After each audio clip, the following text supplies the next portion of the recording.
और इस बीच एक और ब्रेकिंग न्यूज मैं आपको बता रहा हूं। पाकिस्तान अब चूंकि हिंदुस्तान के सामने घुटनों पर आ चुका है तो अब उसे शांति और अमन की याद आ रही है। पाकिस्तान के प्रधानमंत्री शहबाज शरीफ अब बातचीत की पेशकश कर रहे हैं। वो कह रहे हैं कि भारत के साथ हम यानी कि भारत के साथ पाकिस्तान शांति वार्ता के लिए तैयार है, बातचीत को इच्छुक हैं हम भारत से। ये अब कह रहे हैं शहबाज शरीफ, जब उनके 11 एयरबेस हम तबाह कर चुके हैं, उनके आतंक के इंफ्रास्ट्रक्चर को नेस्तनाबूद कर चुके हैं, उनकी एयरफोर्स को उनकी औकात दिखा चुके हैं, तो अब शहबाज शरीफ को शांति की याद आ रही है। वो कह रहे हैं कि हम शांति चाहते हैं, शहबाज शरीफ शांति चाहते हैं। और जब ये बात सामने आती है कि पाकिस्तान कहता है हम शांति चाहते हैं, तो सिर्फ और सिर्फ इस पर हंसी आती है। शहबाज शरीफ ये कह रहे हैं कि सभी मुद्दों पर बातचीत होनी चाहिए।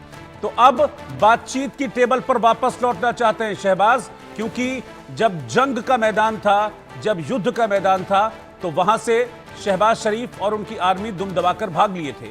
उनके 11 एयरबेसेस को हमने तबाह किया था और अब शहबाज शरीफ कह रहे हैं कि भाई हम बातचीत करना चाहते हैं। यूके देवनाथ साहब, ग्रुप कैप्टन रिटायर्ड, मेरे साथ हैं इस वक्त। देवनाथ साहब, मुझे तो हंसी आ रही है शहबाज शरीफ की इस बातचीत पर कि हम बातचीत करना चाहते हैं, हम शांति की बात करना चाहते हैं, हम बातचीत की टेबल पर लौटना चाहते हैं। क्यों लौटना चाहते हैं? भाई तुम पिट गए जंग में, तुम्हारे 11 एयरबेस तबाह कर दिए, तुम्हारे आतंक के अड्डे खत्म कर दिए, और अब तुम कह रहे हो हाथ जोड़कर कि नहीं, हमको तो बात करनी है।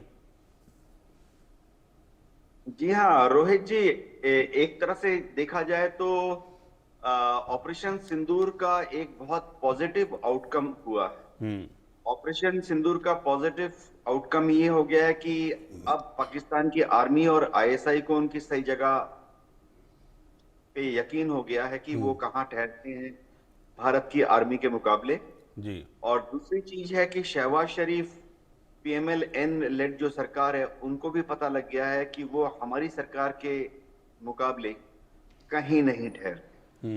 तो जो कि हमारा उद्देश्य था, जब ऑपरेशन सिंदूर चालू हुआ तो हमारा बहुत ही क्लियर एम था कि एक तो पहलगाम में पाकिस्तान स्पॉन्सर टेररिस्ट ने जो किया उसका बदला लेना, क्योंकि देश की भावना वैसी।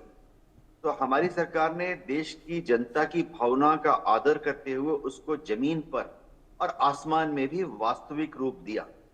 और दूसरा हमारा एम था कि भविष्य के लिए पाकिस्तान को एक पाठ पढ़ाना, जिसको कि अंग्रेजी में हम बोलते हैं कि उनको फ्यूचर के लिए डेटर किया कि अगर फिर से शरारत करोगे तो शरारत का एक हम ऑपरेशन सिंदूर 2.0 करके जवाब देंगे।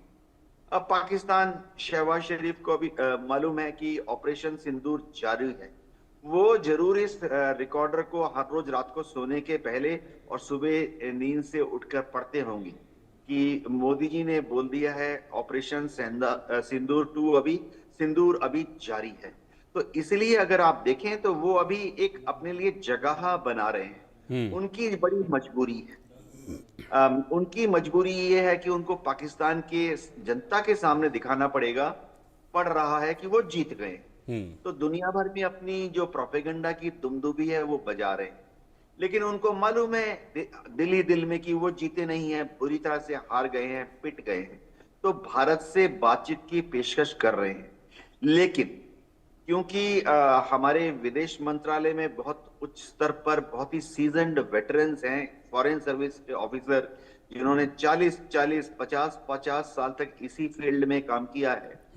देखिए, युद्ध के पहले, युद्ध के तुरंत बाद हमेशा डिप्लोमेसी काम करती है जी। तो हम सिंदूर 2 में जीत गए हैं।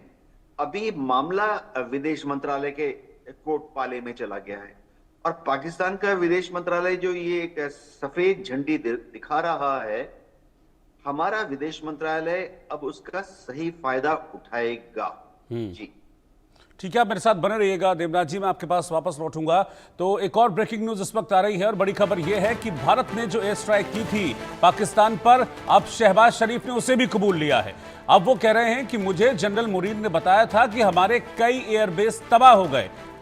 9 और 10 मई की रात 2:30 बजे मुनीर का कॉल मुझे आया था और बैलिस्टिक मिसाइल एयरबेस समेत हमारे कई इलाकों में गिरी है। इस बात की जानकारी मुझे पाकिस्तान के आर्मी के जनरल मुनीर ने दी थी। पाकिस्तान के प्रधानमंत्री शहबाज शरीफ अब इस बात को स्वीकार कर रहे हैं कि 9-10 मई की दरमियानी रात लगभग 2:30 बजे जनरल सैयद असीम मुनीर ने मुझे सिक्योर लाइन पर कॉल करके बताया था कि भारत की बैलिस्टिक मिसाइल नूर खान एयरबेस और कुछ और इलाकों पर गिरी है। अब तक वो कह रहे थे हमने ये कर दिया, हमने फला कर दिया, हमारे यहाँ कोई एयरबेस तबाह नहीं हुआ। और अब पाकिस्तान के प्रधानमंत्री इस बात को भी कबूल कर रहे हैं कि हमारे एयरबेस भारत ने तबाह किए थे।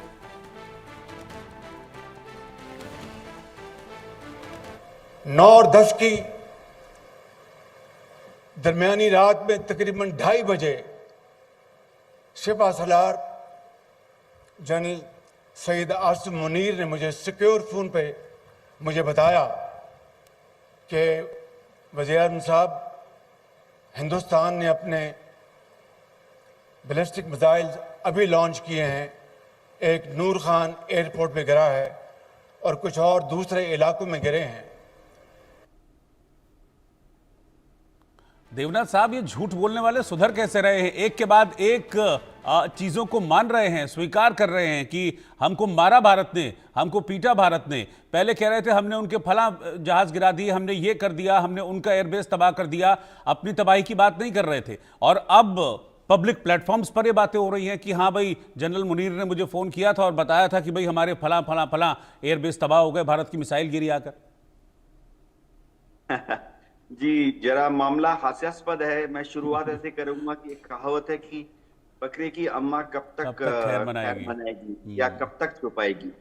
देखिए, इंटरनेशनल मीडिया को बहुत पहले से ही पता लग गया था और भारत में जो हमारे डीजीएमओ लेवल पर डीब्रीफ हुई, उसमें बहुत प्रूफ के साथ हमने इंटरनेशनल मीडिया को भी बता दिया था, जो कि पाकिस्तान की आम आवाम ने भी देखा कि भारत ने कितने सक्सेसफुल तरीके से उनके ऊपर स्कैल्प मिसाइल से और ब्रह्मोस से हमला किया। बात यह है कि पाकिस्तान की जो प्रोपेगेंडा मशीन थी, जो कि वेस्टर्न ट्रेंड है, DGISPR जो है, उसने शुरुआती दौर में पहले 24 घंटे 48 घंटे में बहुत प्रोपेगेंडा किया और कुछ हद तक दुनिया के लोगों ने शायद उस पर यकीन भी किया।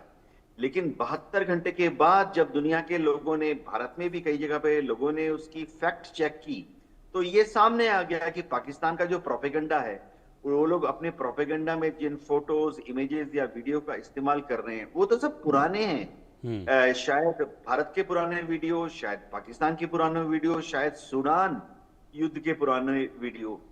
तो पाकिस्तान की कलई खुलनी शुरू हो गई 96 घंटे के अंदर। मीडिया वॉर में जो पहले लग रहा था कि पाकिस्तान जीत रहा है, अब पूरी दुनिया में पाकिस्तान की सोशल मीडिया में या इलेक्ट्रॉनिक और प्रिंट मीडिया में पाकिस्तान को हारा हुआ माना जा रहा है जी। ये जो फोटो आप दिखा रहे हैं, देखिए, इन्होंने शहबाज शरीफ एड्रेस कर रहे हैं और इन्होंने अपने बेचारे एडमिरल्स को और एयर मार्शल्स को और जनरल्स को सामने बिठाया हुआ है, फुल सेरेमोनियल आर्मी, एयरफोर्स और नेवी यूनिट में। ये दिखाता है कि वो शायद अपने जनरल्स के और एडमिरल्स को बोल रहे हैं कि भाई, अब से खूंखार रुख अख्तियार मत करो, थोड़ा नरम रहो, बात बात में भारत की तरफ भौंकना बंद करो। क्योंकि पाकिस्तान में कोई भी पॉलिटिशियंस की बात नहीं सुनता है जी। पाकिस्तान में कोई भी उनके जो डिप्लोमेटिक कैडर है, जो कि प्रोफेशनल है, अच्छा काम करते हैं उनकी डिप्लोमेटिक कैडर, उनकी बात नहीं सुनता। पाकिस्तान में हमेशा से वर्दीधारी जो एजेंसीज हैं, खासतौर से पाकिस्तान की आर्मी, उनकी चलती है और पाकिस्तान की आर्मी हमेशा फायदा उठाती रही कि भारत की तरफ भौंको, तो फिर पाकिस्तान की आर्मी को ज्यादा सपोर्ट मिलता है, ज्यादा फंडिंग मिलती है, पॉलिटिकल पावर सामने से या पर्दे के पीछे से उनकी बढ़ती है।